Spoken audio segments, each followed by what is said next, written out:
చాలా ఘోరంగా ఉంది. పోయిన వారము 14,000 అన్నారు, మళ్ళీ ఇప్పుడేమో 13,000, 11,000, 12,000. అడిగే వాళ్ళే లేరు దిక్కు. మోడీ గారికి లేఖ రాశాను, మద్దతు ధర ఇస్తున్నారని చెప్పి చంద్రబాబు నాయుడు గారు అంటున్నారు. నమ్ముతురా మీరు ఎవరన్నా? ఆయన అన్న క్వశ్చన్ నమ్ముతురా? నమ్మే పరిస్థితి లేదు. ఎట్టి పరిస్థితుల్లో ఈ రైతులు ఉసురు కొట్టుకొని పోతారు, మామూలు పోరు. ఇది పక్కా.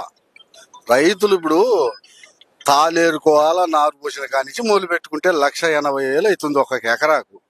వచ్చేది ఎంత? కూలీలో చాలా మందుల కొట్టుకు ఏమి ఇవ్వాలా, బియ్యం ఏం తెచ్చుకోవాలా, పిల్లల్ని ఏం చదువులు, సూపర్ 6 అంటాడు, అది అంటాడు, ఇది అంటాడు. ఒక్కటంటే ఒకటి మీరు చెప్పండి ఎవరైనా వచ్చినాయా? పోయిన ఏడాది ఎంత ఉందండి? 22,000 నుంచి 27,000 ఉంది. అవునా? అందరూ అమ్మినాం కదా మనము. ఇప్పుడు ఎంత ఉంది? ఇది ఒక్కటే క్వశ్చన్. ఇది తెలుసుకోమను చాలు. కానీ గతం కన్నా మేమే వచ్చి బాగా చేస్తున్నాం, రైతులు కూడా మా హయాంలో ఆనందంగా ఉన్నారని చెప్తున్నారు అచ్చెన్నాయుడు గారు గిట్ట. ఇప్పుడు ఆయనకు ఆ యాన్నో ఏసీ రూములో కూర్చొని ఆడకు పోయి ఉంటే అది ఏమంటారంటే బుర్ర ఉండాలి మాట్లాడేదానికి. నీకు నువ్వే పంపు కొట్టుకుంటే పేరెడ్డి గురించి అందరూ బాగుండాడని అంటే అట్ట మన వెనక మధ్యలో చీకొట్టోళ్ళు లేరా? నీకు నువ్వే ఏదేదో ఊహించుకుంటే ఎట్ట అవుతుంది? కాదు కదా. రైతు యాడ్లేకి వచ్చి రమ్మను. యాడ్లేకి కాదులే, రేపైనా వస్తారు రైతుల కాడికి.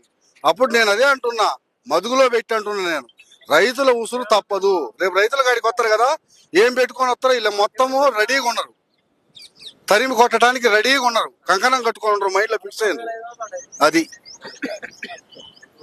అన్నదాత సుఖీభావ అని చెప్పి చంద్రబాబు నాయుడు గారు అన్నారు, ఆ పథకం అమల్లో ఉందంటారా? అన్నదాత సుఖీభవ ఎప్పుడైనా చూసిర్రా మీరు? మళ్ళా చూడు ఏది ఇప్పుడు అన్నదాత సుఖీభవ కాదు. ఇప్పుడు 5 రూపాయలకి ఏదో భోజనం, క్యాంటీన్ భోజనమో ఏదో అంటారు కదా. యాన్నో ఒక సాట పెడితే ఒక 100 మంది తింటారు అనుకో. ఫర్ ఎగ్జాంపుల్, రాష్ట్ర ఏపీ జనాభా ఎంత, దాంట్లో పేదలు ఎంత, అడుక్కునే వాళ్ళంతా, మొత్తం లెక్కలు ఉన్నాయి మా కాడ. అమాయకులం కాదు, రైతులంత మాత్రంలోనే అమాయకులు అనుకోవడం పొరపాటు. అదే చెప్తున్నా, ఇలా ఉసురు తప్పదు. అది